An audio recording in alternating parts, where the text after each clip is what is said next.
In Louisiana tonight, hundreds of thousands are still without power. And tonight, for some, there is now a desperate need for the basics: food, clean water, and fuel. ABC's chief national correspondent Matt Gutman on the ground again tonight. First came that storm bearing 150-mile-per-hour winds and destruction. And tonight, that new crisis, the scramble for the basic necessities of life.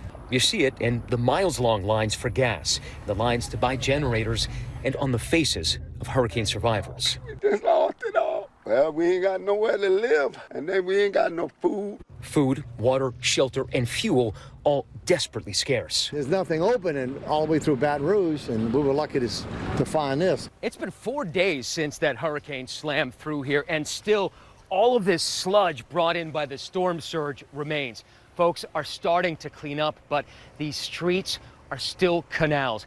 And everywhere you look here in southeastern Louisiana, you see destroyed or those tilting power poles. We drove through another flooded neighborhood in Laplace, finding Amy Thomas and her family. How are you bathing? Bottle water. And for mothers across Louisiana like Amy, the biggest worry, their kids. Not being able to cook properly, to eat properly. I just was overwhelmed. And utilities companies say there could be weeks more of this. A forest's worth of power poles down and thousands of miles of power lines. No electricity and no water is bringing critical infrastructure to its knees. Terrebonne Hospital in Houma now fully evacuated. But tonight, some signs of hope. More than 20,000 electric workers descending on New Orleans.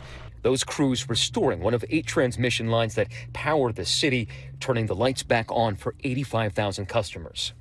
And we're going to stay on this, Matt. We know there are still nearly 1 million customers without power. It could be out for weeks, and I know many are now turning to generators, and you're learning authorities are growing more and more concerned over carbon monoxide poisonings.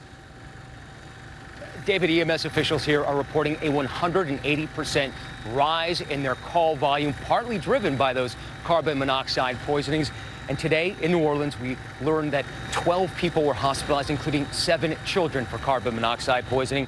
And we're at this gas station here, and with our drone, you can see that line snaking about a half a mile in that direction. People telling me they've been waiting 4.5 hours for gas, most of them to fill gas cans for their generators. That's one reason that officials here are bracing themselves for more of those poisonings. David? Yeah, that fuel line really says everything. Matt Gutman again tonight. Thanks to you and the team.